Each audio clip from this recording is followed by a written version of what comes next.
You're just being dramatic again, my mother sighed, not even looking up from her phone as I doubled over in pain on our kitchen floor. Get up and finish the dishes. I'm tired of your constant attention seeking. My name is Emma, and at 16, I've been living with unexplained pain and symptoms for nearly 3 years. Every time I tried to tell my parents something was wrong, they dismissed it as teenage dramatics or attempts to get out of responsibilities. Mom, please, I whispered, clutching my side. It really hurts this time. Something's wrong. Something's always wrong with you, she snapped, finally glancing up. Your father and I have real problems to deal with. We can't keep indulging your imagination. I somehow managed to pull myself up, using the counter for support. The room was spinning, but I knew better than to mention that. Last time I complained about dizziness, they grounded me for making up stories to skip school. My father walked in, his face hardening at the sight of me leaning against the counter. Emma, enough. Your mother and I are hosting the neighborhood association meeting tonight. I won't have you embarrassing us with another one of your episodes. Episodes, that's what they called the times I collapsed at home, or when they found me crying in my room from pain so severe I couldn't stand up straight. Everything was an episode or an act or attention-seeking behavior. I think I need to see a doctor, I said quietly, knowing what the response would be. We've been through this, my father's voice turned cold. There's nothing wrong with you that better discipline wouldn't fix. Now finish those dishes and go to your room. I don't want to see any of your dramatic performances during the meeting. I nodded, fighting back tears. Crying would only make things worse. They'd take away my phone again, cut off my internet access, anything to teach me a lesson about manipulating them with tears. That night, lying in my bed, I could hear their voices floating up from downstairs. The neighborhood association meeting was in full swing, and my mother was doing her best impression of the perfect hostess. Emma's doing so well in school, I heard her tell someone, her voice carrying through the heating vent. Though she can be a bit emotional sometimes, you know how teenage girls are. I pulled out my secret notebook from under my mattress. Inside, I'd been documenting everything. Every symptom, every dismissal, every time they'd refused to take me to a doctor. The pages were filled with dates, times, and descriptions of pain so severe it made me see spots. My phone buzzed softly, a text from Ms. Martinez, my school counselor. She was the only one who seemed to believe something was really wrong. How are you feeling? Did you tell them about what happened in PE today? I collapsed during volleyball practice, the pain in my side so intense I couldn't breathe. The coach had wanted to call an ambulance, but I begged her not to. My parents would never forgive me for making a scene at school. They didn't believe me, I texted back. Said I'm being dramatic again. Emma, this has gone on long enough, she replied. I have a friend who's a pediatrician. She can see you tomorrow during your free period. I'll pick you up myself. My hands shook as I read her message. A real doctor, someone who might actually listen. They'll never allow it, I wrote back. They don't need to know. You're 16. In our state, you can seek medical care without parental consent if a school official accompanies you. I've already checked. I stared at her message, hope and fear battling in my chest. If my parents found out, another wave of pain hit, so sharp it made me gasp. Through the vent, I could hear my mother laughing at someone's joke, playing her role of the perfect parent in her perfect house with her perfect family. Okay, I texted Ms. Martinez, tomorrow. As I lay there, clutching my notebook and trying to breathe through the pain, I had no idea that tomorrow would change everything. That one doctor's appointment would expose years of medical neglect and tear down my parents' carefully constructed facade. I just knew that for the first time in 3 years, someone was finally going to listen. The next day, Ms. Martinez's blue Honda pulled up 2 blocks from my house, exactly as planned. I told my parents I had early morning study group. Another lie to add to my notebook, but this one felt different. This one might actually save me. You're very pale, she said as I slid into the passenger seat. How bad is the pain today? 7 out of 10, I replied, using the scale I'd read about online. But I'm used to it. Her hands tightened on the steering wheel. You shouldn't have to be used to it, Emma. Dr. Sarah Chen's office was nothing like I'd imagined.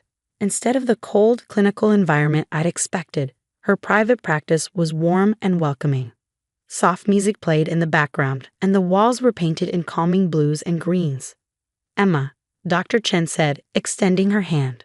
She was younger than I expected, with kind eyes and a gentle smile. Maria told me a little about your situation. Why don't you tell me what's been going on? For a moment, I froze. Years of being dismissed and ridiculed had made it hard to trust, hard to believe anyone would actually listen. But something in her expression made me pull out my notebook. I've been keeping track, I said softly, handing it to her. Every symptom, every time it gets bad. The dates, the pain levels, everything. Dr. Chen's expression changed as she flipped through the pages. The gentle smile faded, replaced by a focused intensity that made me nervous.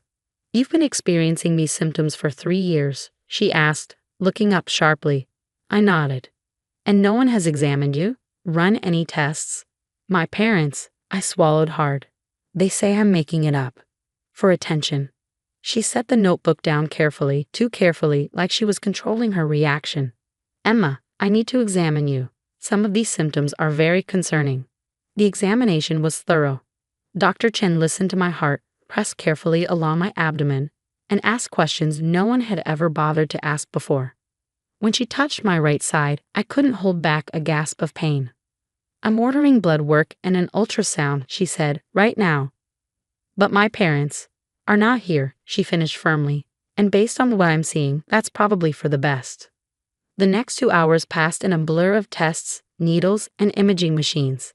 Ms. Martinez stayed with me, holding my hand during the blood draws, bringing me water when I felt dizzy. Finally, Dr. Chen called us back to her office. Her face was serious as she pulled up my test results on her computer. Emma, she said quietly, you have a severe gallbladder condition that's been left untreated for far too long. The inflammation is extensive, and there are multiple large gallstones. This should have been caught and treated years ago. I felt tears sliding down my cheeks, not from fear or pain, but from relief. I wasn't crazy. I wasn't making it up. Something was actually wrong. Without immediate treatment, this could become life-threatening, Dr. Chen continued. You need surgery, and you need it soon. My parents want. Your parents are no longer in charge of this situation. She cut me off, her voice firm. I'm making a report to Child Protective Services. Medical neglect is a form of abuse, Emma. What they've done, or rather failed to do, is criminal. The word abuse hit me like a physical blow. I'd never thought of it that way. Hadn't allowed myself to think of it that way. They'll be so angry, I whispered. Let them be, Ms. Martinez said, squeezing my hand. You're not facing this alone anymore. Dr. Chen picked up her phone. I'm calling CPS now, and then we're admitting you to the hospital. Your gallbladder needs to come out before it ruptures. As she dialed, I sat there feeling strangely light, despite the fear and uncertainty swirling in my chest.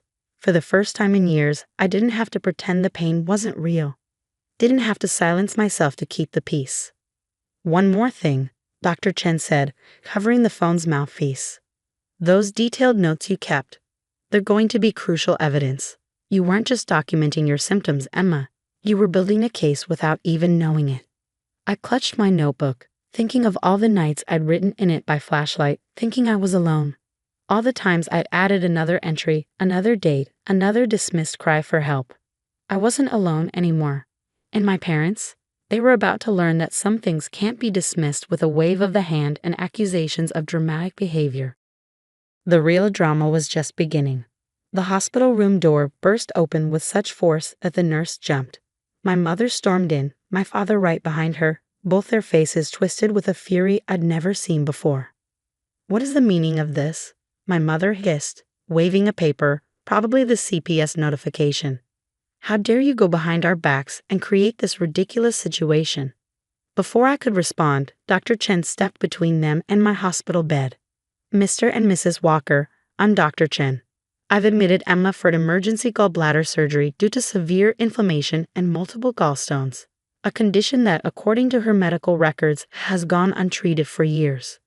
This is absurd, my father sputtered. She's just seeking attention, like always. We're taking her home right now. No, you're not, a new voice said. A woman in a crisp suit entered the room, followed by 2 police officers. I'm Sandra Morris from Child Protective Services. Emma is currently under protective custody due to medical neglect. I watched my parents' faces change as reality started sinking in. The perfect facade they'd maintained for years was cracking. "We've done nothing wrong," my mother insisted, but her voice wavered. "She's always making up stories." "Stories don't create gallstones," Dr. Chin interrupted, pulling up my ultrasound on a tablet. "Stories don't cause dangerously elevated liver enzymes. Your daughter has been in significant pain for years while you dismissed her symptoms." As a mandated reporter, I had no choice but to contact authorities. The CPS worker opened a folder. "We have Emma's journal documenting 3 years of complaints and dismissed symptoms. We have witness statements from school staff about multiple episodes of collapse. And now we have medical proof of a condition that could have become fatal if left untreated any longer." My father's face had gone from red to pale. We didn't know." "You chose not to know," Ms. Martinez spoke up from where she sat beside my bed. "Emma begged for medical attention repeatedly. You chose to ignore her." The police officer stepped forward. "Mr. and Mrs. Walker, we need you to come with us to answer some questions." "But we're her parents," my mother protested. "We have rights. And Emma has the right to proper medical care," Sandra replied firmly. "Rights you've denied her for years.